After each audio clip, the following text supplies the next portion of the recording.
Good morning. Magandang umaga po sa inyo ng Friday, the first Friday of the month ng Enero, the first Friday ng taon.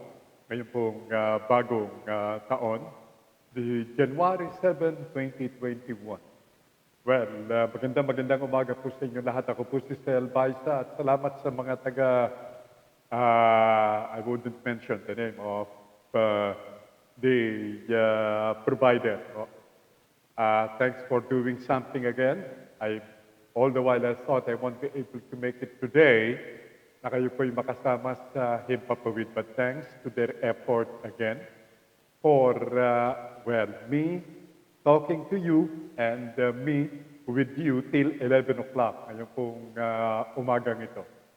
Sayang yung first 30 minutes, Pero it would be rather wasteful if I won't be able to be with you till 11 o'clock.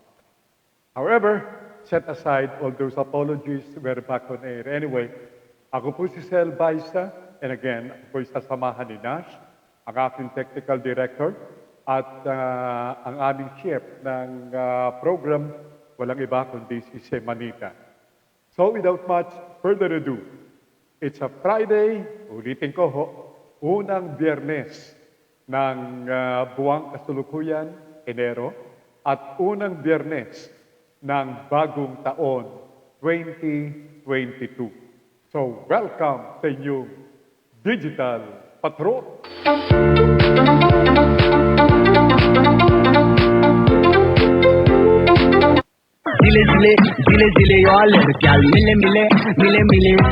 Good morning, Miss Hager. Good morning, everyone. Good morning to you, ma'am. And of course, sa lahat ng ating mga OFWs all over the globe, I hope we're now being hooked or hooked up by Pinoy Hour mula sa Alberta, Canada. Hello to our kababayans, mga Pilipino thereat, and of course, to John, Melody, and children. So, tuloy-tuloy na po tayo, Welcome sa inyong Friday edition. Thank God it's a Friday ng inyong Digital Patrol. And to begin with, let's check ito pong hinggil dito sa COVID update. Ito po ang latest mula sa DOH o Department of Health. Narito ang kanilang ulat ng COVID sa ating bansa as of yesterday. Patuloy ang pagtaas ng kaso ng COVID-19. And of course, ito po ay ang dahilan ay ang Omicron variant na nag-originate mula sa South Africa. Now, as of yesterday, iniulat ng Department of Health na sila'y nakapagtala ng 17,220. Oh my God! 17,220 ang isang araw pa lamang na naitalang kaso ng COVID-19 sa ating bansa. At the day before, nung pong Huwebes, 10,000, 10,000 plus, meaning tumaas ng 7,000 ang karamdamang COVID o ang virus dala-dala ng COVID-19 na nakaapekto sa 17,220 nating mga kababayang Pilipino. 616 yung naiulat na mga gumaling at ang aktibong kaso ay 56,561. Now, ang mga namatay naman, batay po sa ulat ng DOH yesterday, ay 81 o 81. By the way, inuulit ko, maraming salamat sa provider ng ating pong internet for doing their or accepting rather their effort, enable me to come on air, to be with you on air again. Although nawala yung first 30 minutes. So, let's check, mga gilo ko mga tagapakinig, ito pong total o sum total nitong kaso na aking naiulat hinggil dito sa COVID-19. As of yesterday, ang bilang ng kaso ng COVID na pumasok sa ating bansa since the time na nag-umpisa ito, that's nearly 2 years ago, ay 2,888,917 cases. At ang mga gumaling, thank God, ay 2,780,613. Yan po yung bilang ng mga nagsigaling nating mga kababayan. Now, what else? So, bilang karagdagang kaalaman. Well, ang bilang ng mga aktibong kaso dito sa ating bansa ay 56,561. Dati-dati, we're talking here of close to 1,000 na lang. Lalong-lalo na noong nakaraang buwan ng Disyembre.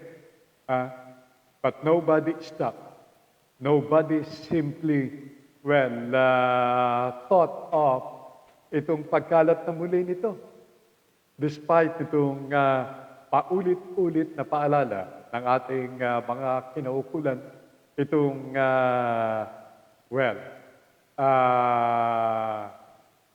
pag-a-adapt nitong minimum health standard. Yung paghuhugas ng kamay regularly sa pamamagitan ng tubig at sabon, ganoon din itong paggamit ng face mask. Ganoon din itong physical distancing. Ito po yung minimum health standard na ipina-aabot sa ating kaalaman at for us to comply and for us to follow religiously. But then, last month, seems that everybody seems to forget na meron tayong COVID-19. All right. From Taytay Rizal, the first to greet us, and who says, Taytay Rizal is watching, ang akin pong sister, na si Lyde Baisa. Thank you so much, Lyde, and glad you were able to catch us up. Palagay ko ito aking mga sisters thought I wasn't able to make it no more because it's rather late. But then, salamat sa effort ng ating net provider. Hi to Lyde son na si Mark Barredo. Hello, Mark. Good morning, good morning, good morning, Mark.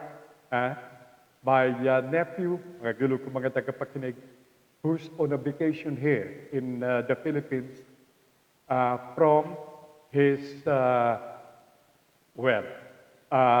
serious work diyan po sa isang malaking universidad sa Bangkok, Thailand. And he deserves the much-needed respite, the much-needed vacation from Thailand. Thank you so much, Mark, and enjoy every minute of your stay in the country. And kay Tammy Juanillo, ang, of course, associate ng ating kasamang si Lyde, kasama ni Lyde at ni Mark sa kanilang tahanan, diyan po sa Taytay Rizal. And to all those watching sa lalawigan ng Rizal, alert level number 3 na po kayo dyan din. Rizal, Bulacan, Cavite, at ang pinaka-latest to join the bandwagon ay ang lalawigan ng Laguna. Alert level number 3 na rin ang Laguna. Now, from USA, mula sa Dallas, Texas, ang sabi ni Presi Estrada, another sister, and hello to your husband, kasi Hari and children, Presi. All right. Ang sabi ni Presi, Dallas, Texas is watching. Good morning, Manong, and everyone watching. Maraming salamat, Presi. Now, going back abroad, mula sa Montreal, Canada, we're done from USA. Mula kay LB, Baisa Clemente, another sister, hi to God and children. Ang sabi ni LB, hi Manong and everyone watching your program. Stay safe always. God bless us all. God bless us all. Gilo ko mga tagapakinig. We have to be vigilant. Looks like nobody escapes. Dito sa tindi, itong epekto nitong Omicron. Omicron variant or mutation. Alam niyo, dito lamang sa lugar na aming tinitirhan, everybody seemingly, merong pong lagnat, may trangkaso, merong ubo, may sipon. But the thing is, ang problema naman, walang mabili na gamot, walang mabiling analgesic, walang mabiling paracetamol. Oh my gosh.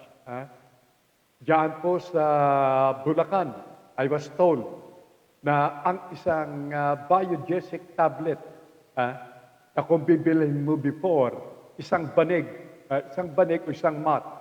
One mat cost you something like 120 pesos. Isang mat na ho yan, isang banig, made up of 10 tablets. That would cost you 120 pesos. Ngayon, itong mga tinamaan nating mga magaling na mga kababayan dyan sa Bulacan, I presume, ito'y mula sa isang drugstore. Saan ba nagpupunta itong ating mga kababayan nagtutungo ngayon? Kung hindi sa mga drugstores. Alam niyo kung magkano binibenta ang isang halaga nitong paracetamol o analgesic panlaban sa lagnat? 60 pesos ang isa.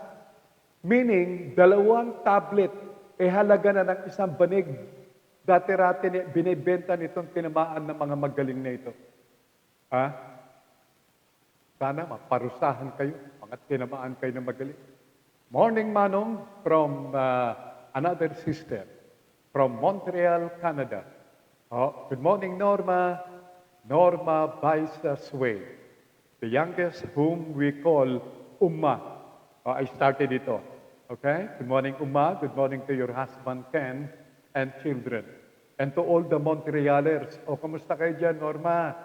Hindi pa kayo nag-i-snow dyan. I understand, couple of days back, yung ibinalita rito sa ating program na malakas ang snow dyan sa Montreal, Canada. Well, we hope na by this time ay maganda na ang weather.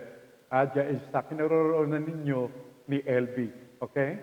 LB and Norma stays in one place in Canada. Yan po ay sa Montreal.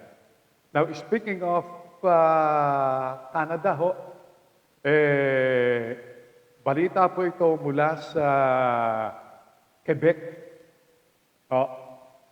Sabi ni Uma, meron kagad reply. Ang sabi ni Norma Baisas Whale, lots of snow and cold and windy today. Dito po sa Metro Manila area from where I am, I could easily see while the sun is shining so brightly. Napakaliwanag ho ng sikat ng araw as to compare itong nakaripas na mga araw. Kaya if you have time, early this morning, sabi nga po, it's better to take a lot of sunrise. Because sun ray is full of vitamin D, which is good for the body. Yung po ay natural vitamin that only sun rays could provide. Vitamin D. It takes, it takes no time. It takes no effort to have yourself sun bath. And it gives us well, a lot of favor para sa ating katawan. Going back to what I'm saying earlier, diyan po sa Ontario, Canada, perhaps my sisters LB and Uma can confirm this. Diyan sa Quebec, Ontario, Canada, 6,000 workers ang apektado na walang po ng hanap buhay dahil dito sa pagsasara ng mga theaters o mga sinihan at iba pang mga entertainment establishments diyan sa Quebec. Yang Quebec, malapit po yan sa Montreal. When yours truly was still there, we used to visit that place on a weekend. Yan. Kaya apektado ang Quebec. Apektado ang 6,000 mga workers. Now, in Hong Kong, pansamantalang sinara din itong Disneyland at ang Ocean Park. Dalawang tourist spots sa Hong Kong na dinadayo ang ating mga kababayan mula rito sa Pilipinas at in various parts of the world. Whenever they are in Hong Kong, they make it a point to, visit these places. But then, as a result itong Omicron variant, pansamantala munang sinarado itong Ocean Park at ang Disneyland Park diyan sa Hong Kong. And what else is new? Maging ang travel o ang tourism industry diyan sa Hong Kong ay apektado. At many countries ang binan ng pagpasok diyan sa Hong Kong. Meaning, magsisimula diyan sa mga eroplano ng iba't ibang mga bansa, they are not allowed to, come. They are not allowed to enter Hong Kong from their place where they originated. Mabigat, ano ho? At kasama na po dyan ang Pilipinas. Ang question dyan kawawa ito pong ating mga kababayan na mga workers ng Hong Kong. Naku, sus Maricel po. From Teresita Baisa Barreto. Hello, Techi, and to your husband, John. Si Mayor, I fondly call Mayor si John. He's the mayor, and everybody could deny that he is the mayor of the family. Yan. Thank you. Good morning, Tits. Good morning to John and to their children. Ang bati ho ni Techi, I used to call her Techi. Good morning po sa mga viewers. Mayroon po tayong trademarks of paracetamol other than biogesic na baka di nabibili ng mga tao pero good, ang sabi ho niya. Like Calpol, Tempra, Rexidol, Naprex, Naprex, sabi niya rito. Tuloy natin. Opigesic, Tylenol, Reterm paracetamol. Ayun, Retim paracetamol. Yan po yung mga trademark. So, Techi, another sister, played nurse. She played frontliner by simply passing on to us itong mga brand, mga trademark po ito, mga gilo po mga tagapakinig. Mga hindi sikat, pero somehow, they're there to help us relieve of our pain. Dulot nitong karamdaman, daladala nitong Omicron variant. From Leia Kaasi Wabel, Happy New Year, sir, sabi niya. Likewise, Leia, Happy New Year to you and to your loved ones. Ingat, Leia, ha? Ingat, baka namang, alam mo, ngayon ay kapag nagkaroon ng sipon, ubo, lagnat at, iba pang sintomas, itong Omicron variant, tiyak na madaling makahawa.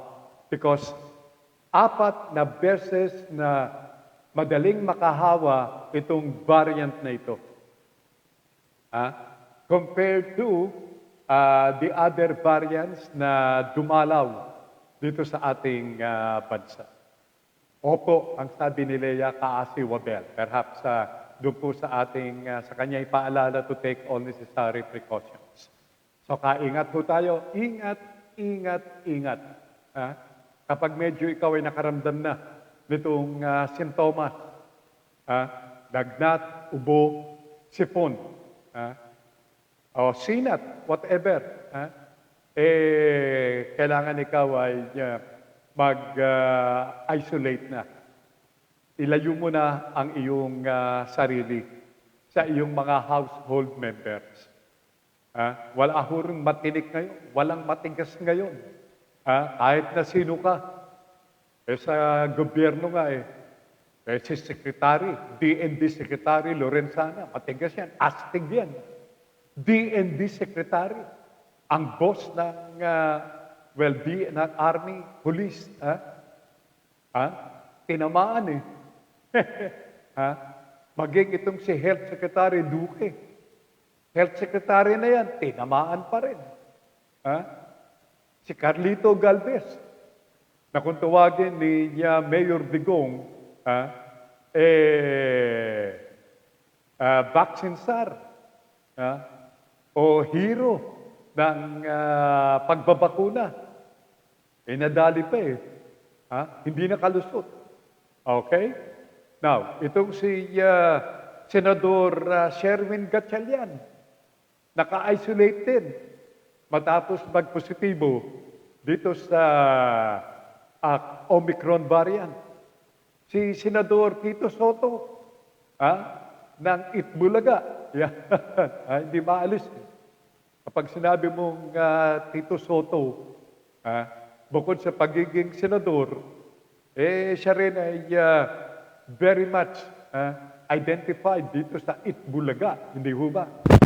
Ganon din ang kanyang kamate sa pagkapangulo. Siya, pangalawang pangulo, si Ping Lacson, nagpositibo rin. Kaya wala ho astig dito. Lahat ho tatamaan dito kapag medyo, pero anumang sabi nga ho, pag-iingat, dahil lang sa 4 na beses na nakakahawa itong sakit na ito, kaya madali po itong may pasa sa inyong pangangatawan. Kaya dapat kaingat and simply follow the minimum health standard.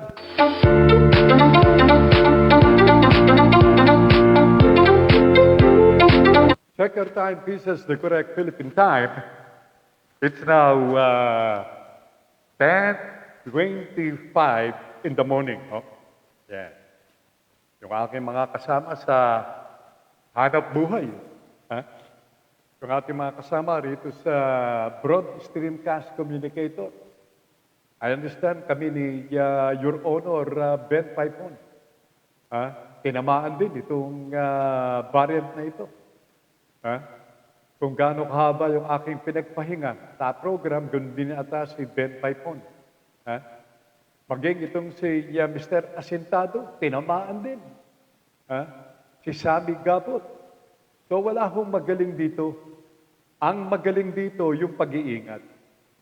Pag medyo nakaramdam ka na, sa iyong palagay, inadali ka nitong Omicron variant, medyo ikaw ay inuubo na, kaingat na. Mag-ingat, mag-ingat, mag-ingat. Meron pong paalala, by the way, si Dr. Vincent Balana. Si Dr. Vincent Balana, siya pong Executive Director ng Lung Center of the Philippines. Naku Mula raw 3 noong Christmas Day last month. Ngayon ay tumataas. Patuloy ang pagtaas ng bilang nitong mga tao na nagtungo, nagpapa-admit diyan sa Lung Center of the Philippines. Pero ang paalala po ni, bago po ang kanyang tinig, kung kayo po ay medyo asymptomatic at hindi namang severe ang inyong kalagayan, ang kanya pong advice ay to stay in the safety and mas nakabubuting privacy ng inyong tahanan. Stay put at home na lang and take all necessary precautions. And if possible, take a lot of natural immunity. At isa, paano makukuha ang natural immunity? Sa pagtulog. Make it a point to, at least have 8 hours of sleep. Iwasan na po natin yung pagpupuyat. Tanggalin na natin yan. If we develop that practice of sleeping late at night and sleeping in the morning rather, better change that act. Sleep early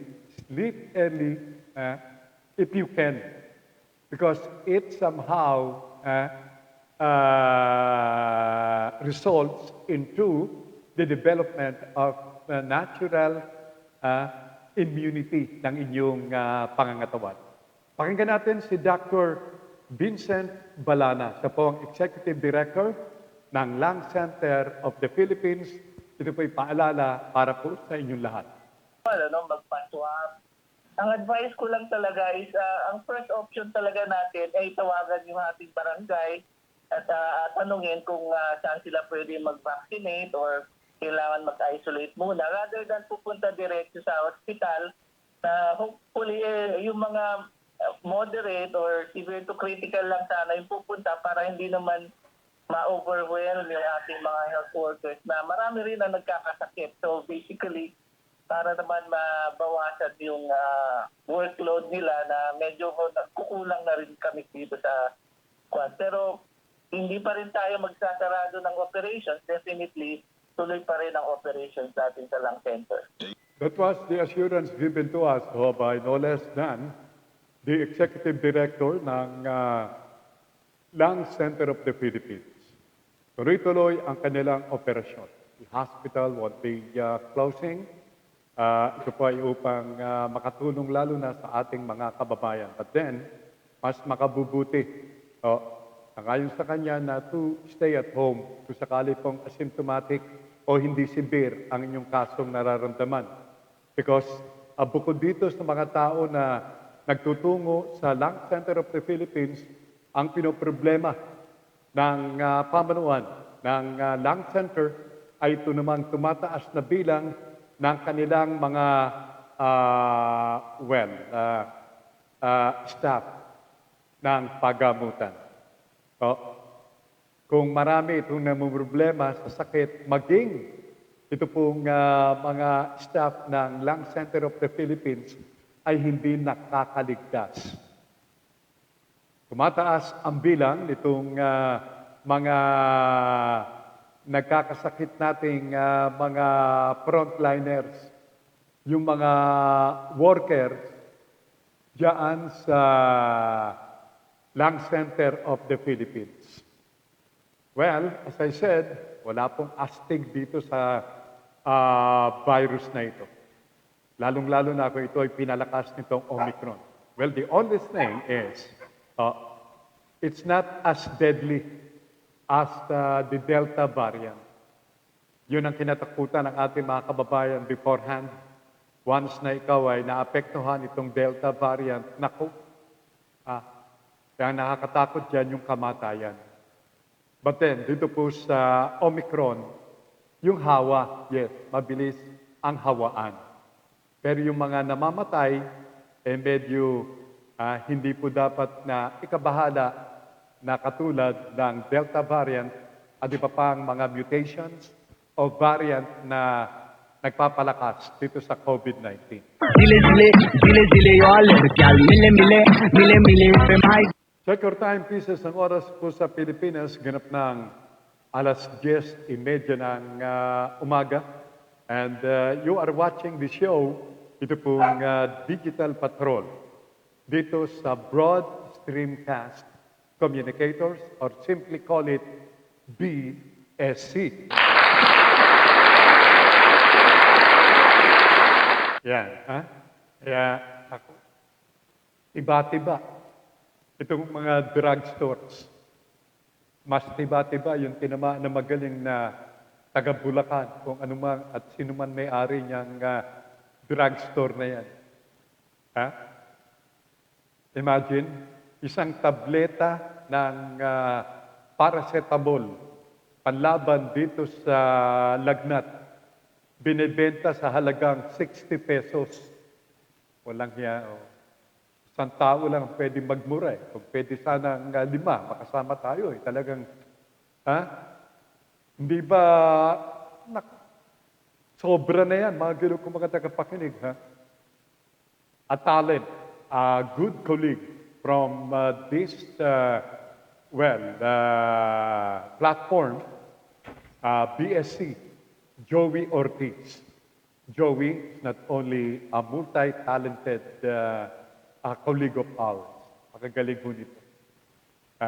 Napakagaling umawit, napakagaling tumugtog sa piano.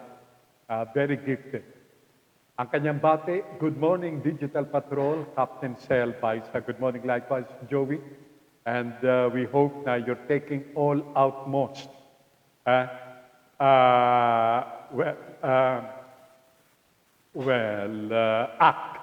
and able to prevent you from contracting itong my Omicron variant. Ingat tayo, Joey, ha? Pati sa iyong mga loved ones. Kaingat, Joey. At ingatan mo rin yung tinig na yan. Because Joey and other multi-talented colleagues dito sa BSC will come to you tomorrow sa ating weekend show. Well, kami ho itong mga Monday to Friday na mga talent na inyo pong napapanood, napapakinggan. Sila naman itong weekend to provide you with utmost entertainment. Mabuhay ka, Joey Ortiz, at sa lahat ng ating mga multi-talented colleagues who comes to you on a weekend, mga grupo, mga tagapakinig. Okay? Thank you, Joey.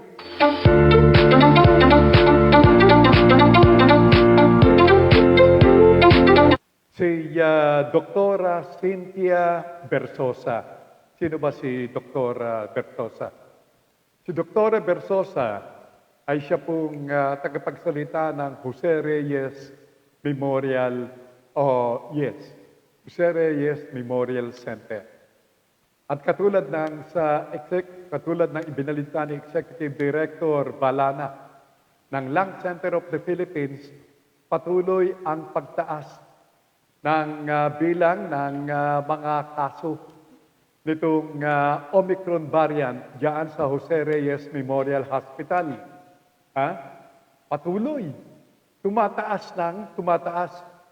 Kaya ang sabi ho ni Dr. Bersosa, yung mga kaso na sa palagay nila ay hindi muna kailangan ay confine diyan sa Jose Reyes Memorial Center, dinadala nila ito diyan sa facilities, diyan sa Quezon Institute, yung QI, dating QI Hospital, yung kung saan yung may mga tuberculosis, ginagamot. Now, since inactive na, yung QI, ginamit na itong isolation center ng ating Department of Health. Kaya marami sa ating mga kababayan ang nandiyan sa QI at ginagamot. Pakinggan natin, ito pong naging pahayag ni Dr. Bersosa. Patients po that who are admitted at the hospital. And meron kaming off-site facility yun sa Quezon Institute. We have 33 patients already there. Okay. Alright, mga gilo ko mga tagapakinig. Madali po lamang,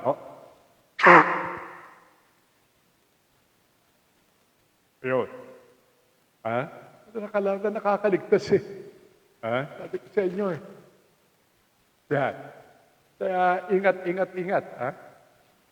Buti na lamang at yung aking mga sisters nandyan to help me and the family members.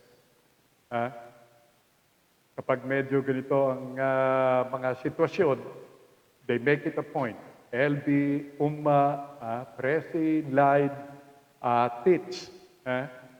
They make it a point to, provide us endless reminder, things we ought to do from the smallest thing, yung drinking warm water with salt, maririnig nyo yan sa kanila. Kaya,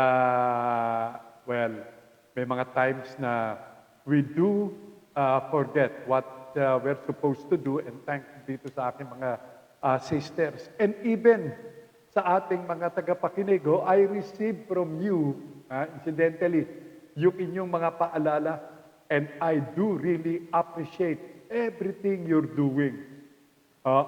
Without you knowing, talagang aming ipagdarasal na kayo po'y makaligtas din. Mag-ingat at hindi maratay ng malubha tulad nitong Omicron variant. Alam nyo, it pays, sabi nga po, to have siblings because they help during times of need. Thank you. Maraming salamat mga sisters. Now, meron pong reminder o paalala si Doktora Bersosa. Ito po ay paalala para dito sa ating mga kababayan. Alam nyo, kung sabi nga yung mga Pilipino has short memory, minsan madali makalimot. Kaya naman, isa sa mga approaches na in-adopt ng Digital Patrol is to provide you non-stop reminder on exactly what to do. Ito'y sa pamamagitan ng mga reminders din ng ating mga kinuukulan. And I found this appeal mula kay Dr. Bersosa. Kindly, pakinggan po natin ang kanyang apila sa ating mga kabayan. Kung kayo po'y nakakaranas sa simptomas ng COVID, kayo po'y pinapayuhan na magpasabi agad sa inyong opisina, sa inyong mga katrabaho. Kayo po ay magkusang mag-quarantine sa bahay until malaman kung kayo po ay may COVID. Kung kayo po ay may exposure, nakilala kayo na nakasama ninyo na nagkaroon ng COVID, alamin po agad yung inyong level of exposure para maka-quarantine po kayo. A lot of our employers right now, mas nirelax nila yung pagpayag na wag munang pumasok ang mga empleyado kasi nga para ma-minimize yung pagkalat po ng infection ngayon. Kasi pinaghihinalaan natin, ito na po yung Omicron. Okay, yan po ang timely reminder coming from a medical practitioner in person of Dr. Cynthia Bersosa. Siya po ang opisyal na tagapagsalita ng Jose Reyes Memorial Center. At kanya pong binalita earlier na meron pong off-site facility ang nabanggit na pagamutan. Ito po yung Quezon Institute.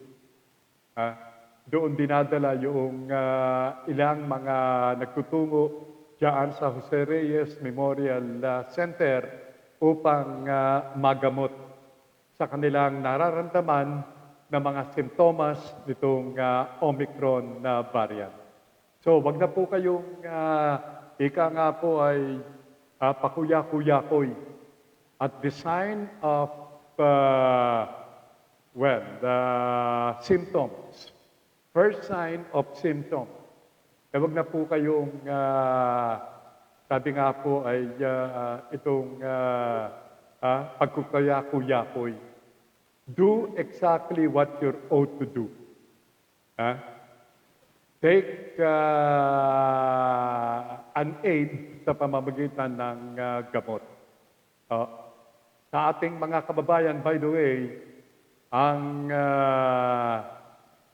banggitin na natin, ang mercury drug, ay nagsabi ho na they are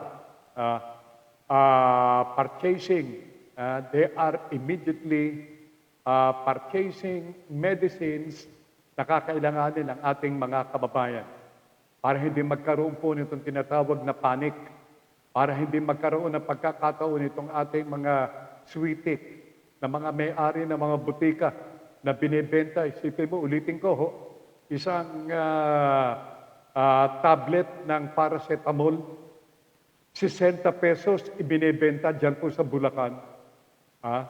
Governor, Governor Daniel Fernando, can you do something about this, Governor? Hindi ito hampas sa muka ng mga tao dyan sa Bulacan. Ito ay hampas sa muka mo. Hampas sa muka ng gobernador ng lalawigan. Hampas sa muka noong alkalde. Hampas sa muka noong barangay official. Kayo itong direktamenteng sinasampal eh. Hindi ba nakakahiya ito? Ang ibig sabihin, nakanganga kayo, nganga. Wala kayong magawa.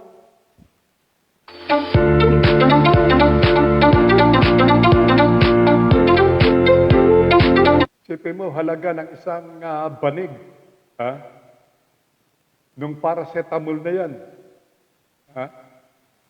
120 before nang hindi pa po umabot to the point na kung saan practically everybody, every household, meron pong symptoms ng Omicron variant. 120 ang isang banig. Ang isang banig, naglalaman ng 10 tableta, cost you 120 pesos. That was before. Ngayon po 60 pesos ang isang tablet.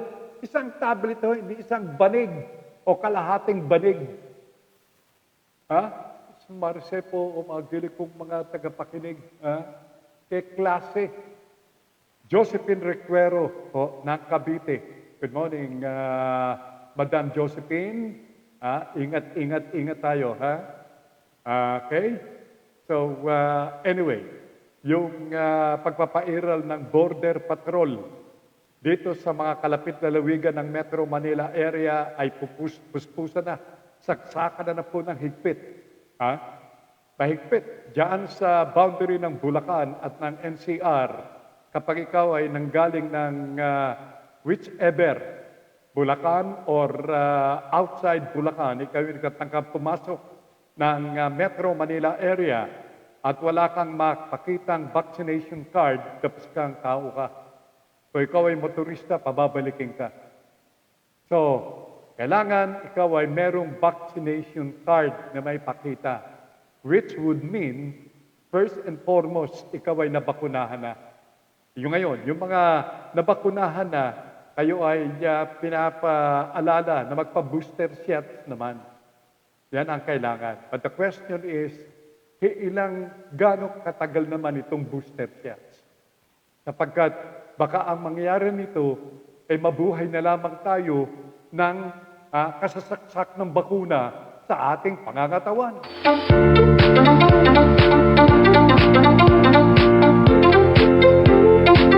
Sa Quezon Province, may iniulat na si Governor Danilo Suarez. Magandang umaga po sa staff ni Governor. Meron pong maraming bayan at lungsod diyan po sa Quezon Province ang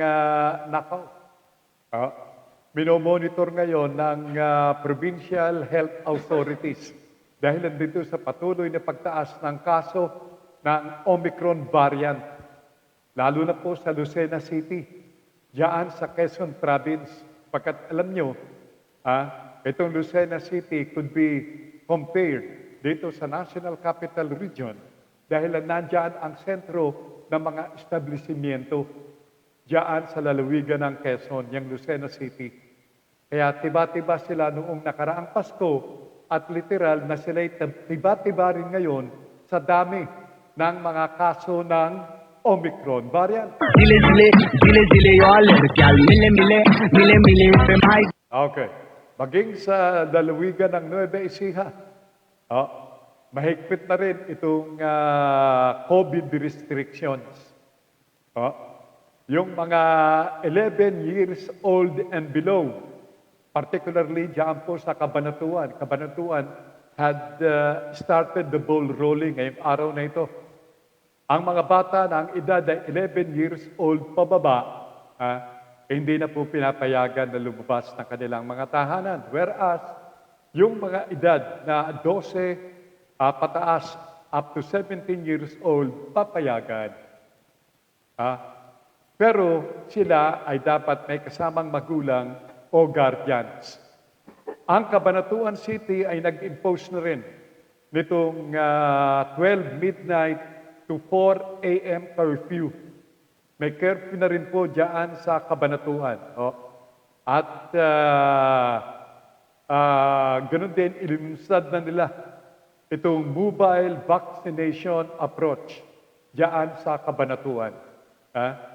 Ito ay upang maisiguro itong pagpapalaganap, itong minimal health standard. Pagilo po mga tagapakinig. Hi to Baby Osorio ng Bulacan. Balagtas, Bulacan. Okay? Magandang umaga sa inyo, Osorio family. I understand si Baby Osorio, medyo na-expose din. Ata, dito sa Omicron. Pero siya ngayon ay medyo papagaling na. Pagilo kong mga tagapakinig. That's indeed a good thing to note. All right? Now, ang MVP Sports, I understand, ay nagpadala po ng mga bakuna dito sa Team Pilipinas, yung ating mga kababayang mga atleta, diyan sa Hanoi, Vietnam. Ito yung lokasyon, itong biennial sports meet. Kaya yung mga atletang Pinoy doon, pinadalhan ng MVP Sports ng mga bakuna na kakailanganin para sa kanilang booster shots. Maraming salamat. Thank you. Thank you so much. Now, ngayon po ay first Friday of the month at unang Biyernes ng taon. Kapag unang Biyernes ng buwan pa lamang, talagang hindi na magkamayaw itong ating mga kababayan. Lalo na itong mga Quiapo o Black Nazarene image devotees o mga panatiko. Pero ang siste nito, doon sa mga nagbabalak na magtungo ng Quiapo Church, huwag na po ninyong balakin. Why? Sapagkat sarado ang Quiapo Church. Sarado ang lahat ng mga lansangan leading to the church.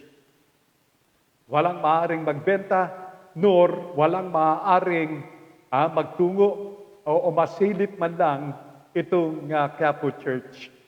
Sarado ito mula ngayon, January 7 until January 10. Kaya kung binabalak mo o iniisip mo na magtungo ng Quiapo Church, wala.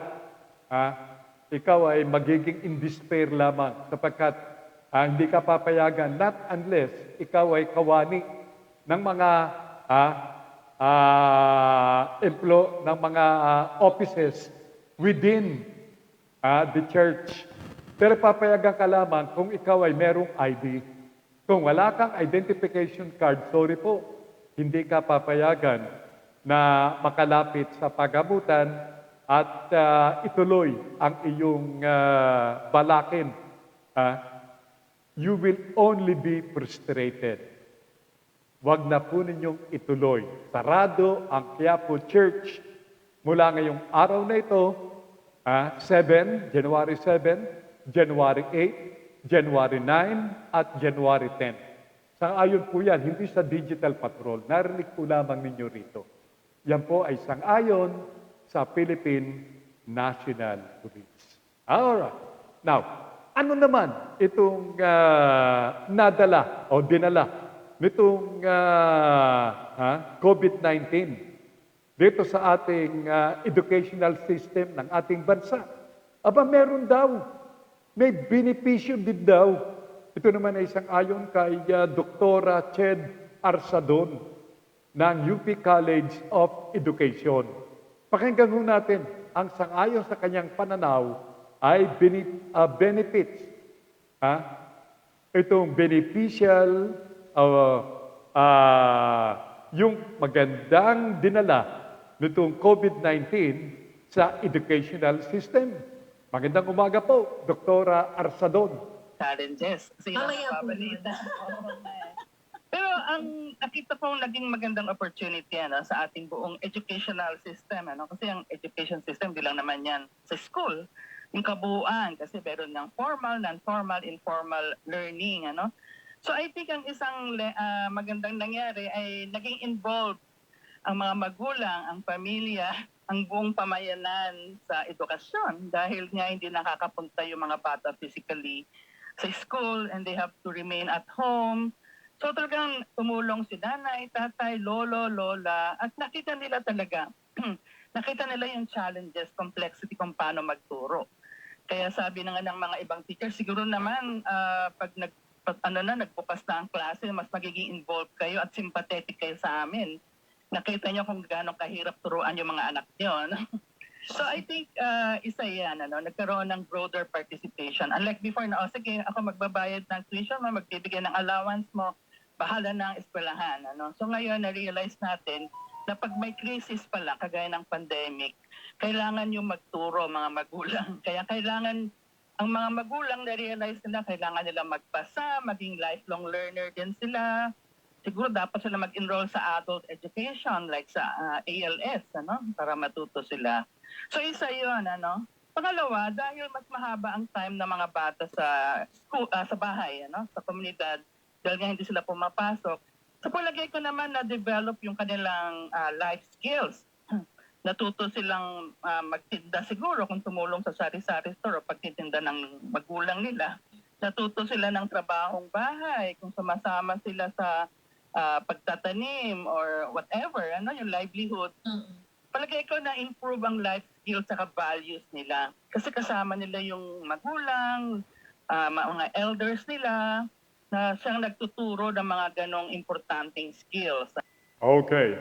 At least, maganda naman palang idinulot sa educational system. Itong ating nararamdaman na perwisyo para po sa maraming bilang ng ating mga kababayan, particular yung mga namatayan na COVID-19 so far as the local education or educational system is concerned. Coming from the bird's eye view of Dr. Ched Arsadon. Magandang umaga sa lahat ng mga former na mga workers dyan sa FMIB. Good morning sa inyong lahat. Mula kay Conrado Brutonel ng Nueva Ecija, ang kanya pong pagbati, Kuya, good morning, na late po ng dating. Ingat po palagi, God bless po, salamat. Maraming salamat, Conrado. Si Cara Ding Brutonel, and good morning to your loved ones. Well, he makes it a point to watch and listen to the program regularly, whether it calls for him na magtungo early morning sa kanyang palayan to check ito pong pagtatanim ng palay sapagkat ngayon po ay planting season ng palay diyan sa Nueva Ecija. Ingat tayo, Conrado, Ingat dito kay Omicron. Sobrang nakakahawa itong karamdamang ito. Good morning sa mga officers and men ng Tiger Civic Action Group. Magandang umaga sa inyo. Okay? Good morning kay Charles. And to your better half na si Chona at sa kanilang uniko iho na si Chase. Okay? Kay Jack and family. Naku, ingat po tayo. Lagi ngayon, yan po ang narinig mo sa ating mga kababayan. The statement is not complete without saying kaingat. O, kaya uulitin po ng Digital Patrol na kaingat po tayo. Mag-ingat, mag-ingat, mag-ingat at dun sa ating mga kababayan na nakakaramdam at makakaramdam nitong mga unang sintomas ng Omicron variant. Ang sabi nga po ng kaibigan kong doktor, hello to Dr. Kayanan and family. Thank you so much, Doc, for likewise giving yours truly sound and timely advices. Thank you so much, Doctor. Sabi nga po, at the first sign, itong simptomas, take and make yourself isolate. Kailangan po ay complete isolation. Stay in the privacy of your room. Stay there and drink a lot of water. Drink a lot of water. We need that upang ma-cleanse ang ating katawan nitong toxic sa ating mga katawan. Kaingat. Okay? Sabi ni Presi, happy weekend! Stay safe, everyone. Thank you so much, Presi. At gayon din kayo dyan sa USA. Tumataas at patuloy ang pagtaas ng kaso ng Omicron variant. Dahil dyan sa USA ay talaga pong it's a democratic country. Do what you want to do. You're not being dictated upon on what to do. Like in other countries. Ikaw ay pakukulong pa kapag ikaw ay medyo nalaman na hindi bakunado. Ay, naku. Anyway, mga gilog ko, mga tagapakinig, maraming salamat sa inyo pong pagsubaybay. Thanks kay Nasel. Medyo nawala rin ang pag-ubo. Ganon din kay si Manita. Medyo bumabalik na yung dating lakas na kanyang pangangatawan. So, take all necessary precautions. Mag-ingat po tayo. And coming from my sisters, from here and abroad, stay safe, glow. Okay? Mag-ingat po tayong lahat. Stay safe world. Yan po. Ang kanilang stampad na pinaabot sa ating mga kababayan. Pero, maraming salamat at antabayanan po ninyo ang susunod na palatuntunan. Yan ang Buhay Online for timely infos o timely informations and timely reminder for everyone. So mga gilog ng mga tagapakinig, coming from yours truly, ako po si Sel Baisa, and God willing, muli po tayo magkasama-sama Monday. And tomorrow and Sunday, 2 araw ng aking pagligo. So maraming salamat sa inyo pong pakikinig at pagsubaybay. Diyos ti agngina. At iwasan niyo mga orasan, ang oras sa Pilipinas, in punto, 11:00 ng morning.